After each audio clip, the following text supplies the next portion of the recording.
پرانے وقتوں کی بات ہے۔ کسی ملک پر ایک بادشاہ حکومت کرتا تھا۔ رعایا کی خوش قسمتی کے بادشاہ انصاف پسند تھا۔ وہ اپنی رعایا کا بہت خیال رکھتا تھا۔ وہ وہاں کی جد و جہل سے پرہیز کرتا تھا۔ شہزادے بھی اپنی رعایا پر بڑے مہربان تھے۔ ایک دن ملکہ کا ہار گم ہو گیا، جس پر ہیرے جواہرات جڑے ہوئے تھے۔ وہ ملکہ کی شادی کا یادگار ہار تھا۔ بادشاہ، ملکہ اور داروغہ نے بڑی کوشش کی، لیکن ہار نہ ملا۔ بادشاہ تشدد کے خلاف تھا، بس اس نے اعلان کرا دیا کہ جو ملکہ کے ہار کا پتہ بتائے گا اسے بھاری انعام دیا جائے گا، مگر پھر بھی نہ ملا۔ وزیر نے مشورہ دیا کہ بادشاہ سلامت رعایا میں منادی کرا دی جائے کہ کوئی اس ہار کو ڈھونڈنے کی ترکیب بتائے تو اسے 1000 دینار انعام دیا جائے گا۔ ہار چونکہ محل میں گم ہوا تھا، شک بھی خادموں، خدمتگاروں اور ملازموں پر تھا۔ وہ سب پرانے اور وفادار تھے، اس لیے بادشاہ ان پر تشدد کا قائل نہ تھا کہ یہ غلط حرکت تو کسی ایک فرد نے کی تھی، اس کی سزا کسی دوسرے کو نہ ملے۔ بادشاہ نے ملک میں منادی کروا دی، کوئی ترکیب بتائے جس سے ہار مل جائے تو اسے بڑا انعام دیا جائے گا۔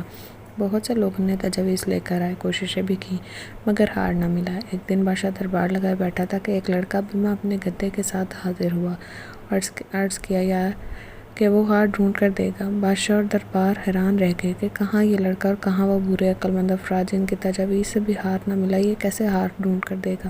بادشاہ نے پوچھا کہ وہ کیسے ہار ڈھونڈ کر دے گا۔ لڑکے نے، جس کا نام ابو ذر تھا، کہا، میرے اس گدھے کو عام گدھا نہ سمجھیں، یہ بہت حساس گدھا ہے۔ جو ہی چور اس کی دم کو ہاتھ لگائے گا، یہ ڈھینچو ڈھینچو کرنے لگے گا۔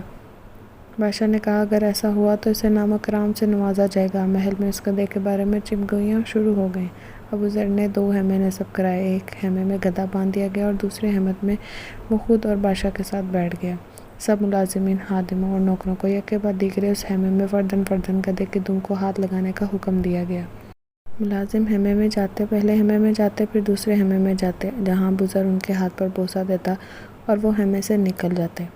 ایک ملازم آیا، جو ہی ابو ذر نے اس کے ہاتھ پر بوسہ دینا چاہا تو اس نے اس کا ہاتھ پکڑ لیا اور بادشاہ سے کہا، یہ ہے آپ کا چور۔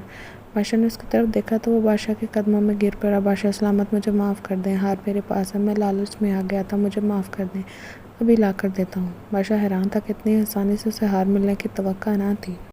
جب ملازم ہار لینے کے لیے گیا تو بادشاہ نے لڑکے ابو ذر سے پوچھا، تم نے چور کو کیسے پہچان لیا؟ اس نے کہا، وہ معمولی سی بات تھی۔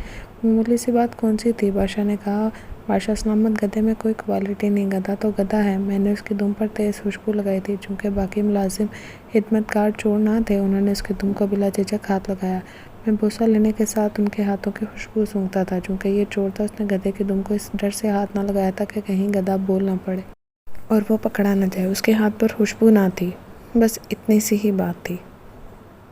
بادشاہ کو ہار مل گیا تھا، اس نے انعام و کرام سے ابو ذر کو رخصت کیا اور اس ملازم کو معاف کر دیا، کیونکہ وہ بھی انسان تھا اور انسان خطا کا پتلا ہے۔ پیارے بچوں، معاف کرنے میں بھی بڑائی ہے۔